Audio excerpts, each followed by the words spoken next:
నమస్తే, welcome to of the record. తెలంగాణలో పంచాయతీ ఎన్నికల ఫలితాలు చర్చనీయాంశంగా మారాయి. కాంగ్రెస్ బలపరిచిన అభ్యర్థులు ఆధిక్యత ప్రదర్శించినప్పటికీ ఆశించిన స్థాయిలో గెలవలేకపోయారా?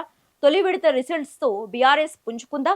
ఆ ఉమ్మడి జిల్లాలో అధికారంలో ఉన్న పార్టీకి బీఆర్ఎస్ బీజేపీలు గట్టి పోటీనిచ్చాయా?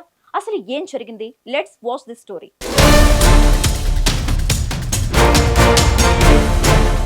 కాంగ్రెస్ ప్రభుత్వం స్థానిక సంస్థల ఎన్నికలను ఛాలెంజ్గా తీసుకుంది.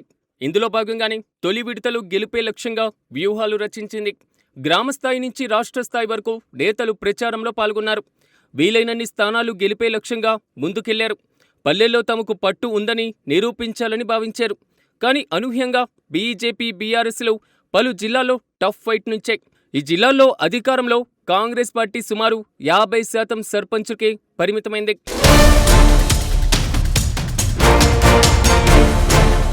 ఉమ్మడి ఆదిలాబాద్ జిల్లాలో తొలి విడత పంచాయతీ ఫలితాలు కాంగ్రెస్కు ఆశించిన స్థాయిలో రాలేదని స్పష్టమవుతోంది.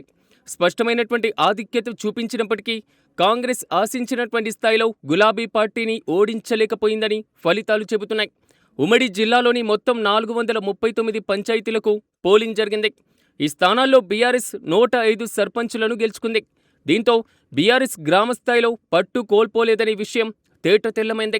ముఖ్యంగా బీఆర్ఎస్ ఎమ్మెల్యేలు అనిల్ ప్రాతినిధ్యం వహించేటువంటి ఇచ్చోడ, కోవా లక్ష్మీ నియోజకవర్గంలోని వాకిండి మండలాల్లో కాంగ్రెస్ కంటే బీఆర్ఎస్ ఆధిక్యతను చాటుకుంది.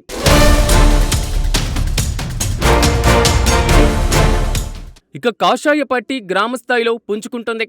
తొలి విడత పంచాయతీ ఎన్నికల్లో బీజేపీ 42 స్థానాలు దక్కించుకొని 3వ స్థానానికి పరిమితమైంది. గతంలో కంటే మెరుగైన ప్రదర్శన ఇచ్చినట్లు ఫలితాల్లో తేలింది. పల్లెలో బీజేపీ పుంజుకుంటుందనడానికి ఇవి స్పష్టమైన సంకేతాలుగా చెప్పవచ్చు. కాంగ్రెస్, బీఆర్ఎస్లకు ప్రత్యామ్నాయంగా బీజేపీని ప్రజలు ఆదరిస్తున్నారని తెలుస్తుంది. రాబోయే 2-3 విడతల్లో తమ బలం పెంచుకోవడానికి బీజేపీకి ఈ ఫలితాలు ఊతమిచ్చాయని చెప్పుకోవాలి. ఉత్తర తెలంగాణలో బీజేపీ పాగా వేసేందుకు అవకాశాలు కనిపిస్తున్నాయి.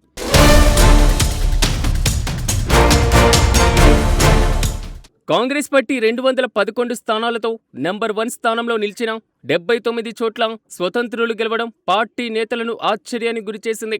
అధికార పార్టీకి ఇంత పెద్ద షాక్ అని చెప్పవచ్చు. అయితే ఈ స్వతంత్రుల్లో అధిక శాతం మంది కాంగ్రెస్ పార్టీ టికెట్టు దక్కని రెబల్స్ ఉన్నారు. ఇది కాంగ్రెస్ నాయకత్వంలోని వర్గపోరు, సమన్వయ లోపాన్ని బహిర్గతం చేస్తున్నాయి. ముఖ్యమంత్రి రేవంత్ రెడ్డి జిల్లాల పర్యటన పంచాయతీ ఎన్నికలపైన అంతగా ప్రభావం చూపించలేకపోయిందని స్పష్టమవుతుంది.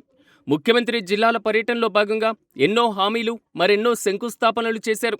అయినప్పటికీ ప్రజలు కాంగ్రెస్ను ఆశించిన మేర ఆదరించలేదని ఇట్టే తెలుస్తోంది.